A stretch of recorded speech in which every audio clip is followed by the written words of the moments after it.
صحت مندوں کو بھی معذور بنا دیتے ہیں۔ آپ دیکھیے دنیا میں نابینا بچوں کے حفظ کے مدرسے، نابینا بچوں کے اسکول ماڈرن پائے جاتے ہیں، بریل لینگویج پر محنت ہو رہی ہے۔ گونگے بہرے لوگوں کو غزہ جیسے دنیا کے ستم رسیدہ اور نہایت مظلوم چھوٹے سے علاقے میں فلسطین کے گونگے بہروں کو حافظ بنایا جاتا ہے۔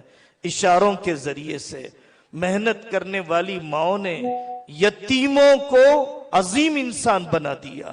کتاب ہے ایتام غیروا مجرى التاریخ، وہ یتیم جنہوں نے تاریخ کے دھارے کو بدل دیا۔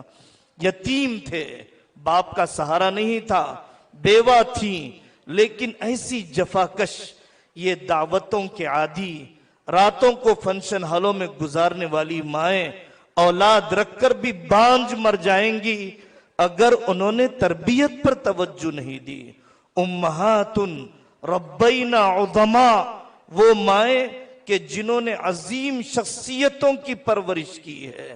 حرام لقمے کو ٹھکرایا، شوہر سے مقابلہ اور حکمت و ہمت سے دل جیتتے ہوئے اور غربت کی حالت میں رہتے ہوئے حضرت علیمیہ ندوی رحمت اللہ علیہ کی والدہ اڑوس پڑوس سے قرض لیتی ہے حضرت علیمیہ کو سیرت رحمت للعالمین پڑھوانے کے لیے۔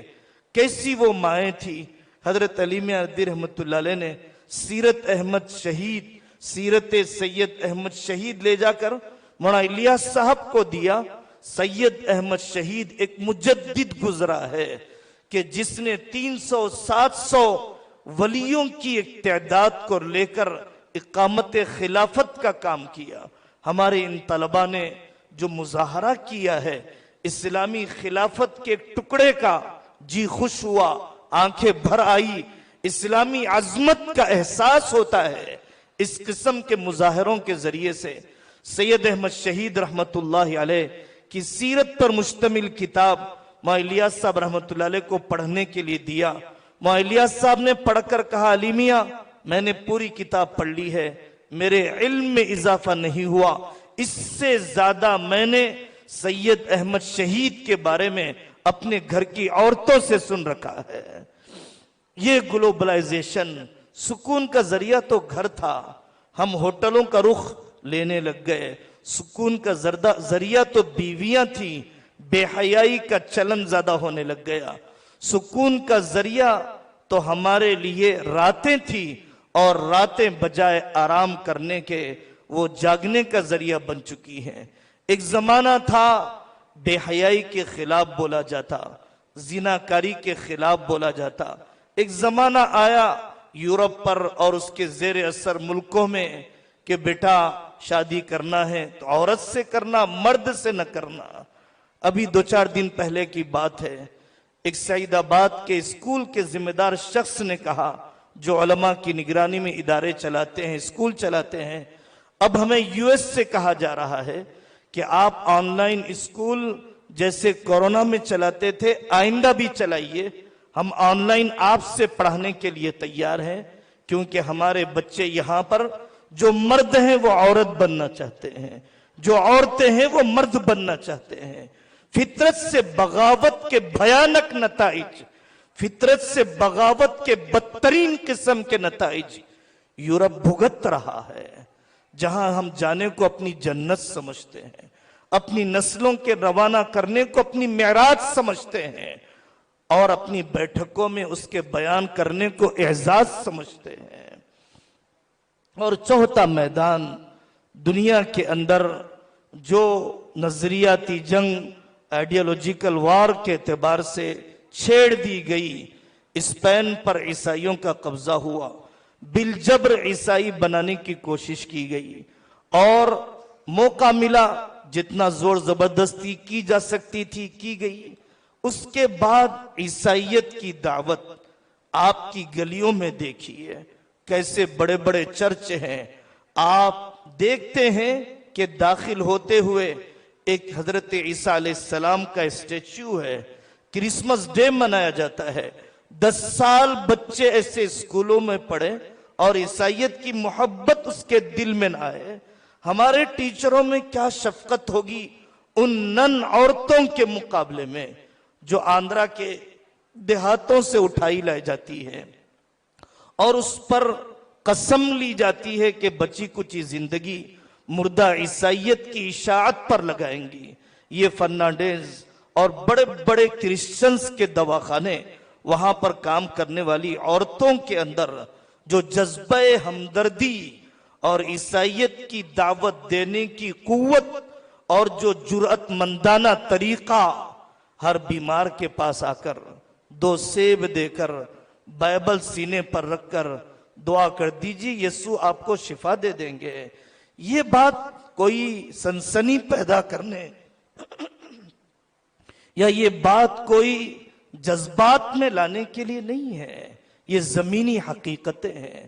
جو کوئی دائیں بائیں چلنا جانتا ہے، جو کسی ادارے کو اس نظر سے دیکھنے کا سلیقہ رکھتا ہے، آندھرا کے آخری گاؤں میں، افریقہ کے انتہائی جنگلوں میں، نیپال کے پہاڑوں میں اپنی زندگیاں کھپا دینے والی حسینائیں امریکن پاسپورٹ رکھنے والی عورتیں ہیں کہ جو خدمت کو اپنے مذہب کی دعوت کے لیے، جو تعلیم کو اپنے مذہب کی دعوت کے لیے. ہمیں شکایت ہے اپنے ملک میں رہنے والی دوسری قوموں سے. کبھی غور کیجئے، ہر 15 دن میں ایک مورتی چوراستے پر بٹھانا ہے، فلانا برتن پیتل کا لے کر آنا ہے، فلانا پھول، فلانی پتیاں، فلانا کپڑا فجر سے پہلے نہا کر آنا ہے، کھلے بالوں کے ساتھ آنا ہے، ننگے پیر آنا ہے، فلانے بورویل کا پانی لے کر آنا ہے، فلانا ناریل، فلانے قسم کا کمکم لے کر آنا ہے. وہ ہیں اپنے مذہب کی ان روایات کو پوری پاسداری اور حفاظت کرنے کے لیے. شاید میری ماں کو پوری زندگی کسی شب قدر میں بھی اس قدر اہتمام کی توفیق نہیں ہوئی ہوگی. غیروں کی پختہ زناری اور اپنی سادگی کو بھی تو دیکھنا چاہیے. باطل بھی چلتا ہے، محنت سے چلتا ہے. حق بھی چلے گا، محنت سے چلے گا. بہت پیسے لگا دیے برتھ ڈے پر، کبھی مکتب بھی تو خرچ کیجئے. بہت خواہشات ہیں فارم ہاؤس بنانے کے. قطب مینار نے آپ کے آباء و اجداد کی عزت نہیں بچائی. تاج محل کے حسن نے آپ کی بیٹیوں کی عزت و آبرو نہیں بچائی. آپ کیا سمجھتے ہیں آپ کی مضبوط کالونیاں اور اس کے لوہے کے قیمتی دروازے آپ کی جان کی حفاظت کریں گے؟ آپ کی عزت و آبرو کی حفاظت کریں گے؟ نہیں نہیں. اللہ تعالیٰ کی غیبی مدد اور اعمال پر استقامت، ملی تقاضوں کا احساس، اجتماعی ذمہ داریوں کا احساس. من لم یہتم بامور المسلمین فلیس منا. جس کو اپنا ووٹر آئی ڈی کارڈ بنانے کا غم نہیں، جس کو اپنے ڈاکومنٹس کے درستگی کا غم نہیں، جس کو کم سے کم اپنے بچوں کے ہوم ورک اور فیس کا غم نہیں، ملک میں انقلاب کے خواب کیا دیکھیں گے؟ جو گھر نہیں بدل سکا پارلیمنٹ کیا بدلے گا؟ جو 10th پورا نہیں کر سکتا ہے سپریم کورٹ کا فیصلہ کیا بدلے گا؟ جن کی نظر میں ڈاکٹر اور انجینئر کے علاوہ کوئی تیسرا میدان زندگی میں نہ ہو، اور کینیڈا اور آسٹریلیا میں خنزیر کے ٹکڑے بیچنے، شراب کی بوتلیں فروخت کرنے اور 18 لاکھ کا لون لے کر اپنے گھروں کو گروی رکھ کے وہاں اپنی عمریں بتانے کو جو لوگ اپنی زندگی کا سب سے بڑا کمال سمجھتے ہوں، وہ اپنے ملک کو کیا بدل سکتے ہیں؟ اصل اس قسم کے اجتماعات سے ہم سب کو اپنی ذمہ داری کا احساس لے جانا چاہیے. اللہ تعالی ہم سب کو عمل کرنے کی توفیق عطا فرمائے. وآخر دعوانا ان الحمد للہ رب العالمین.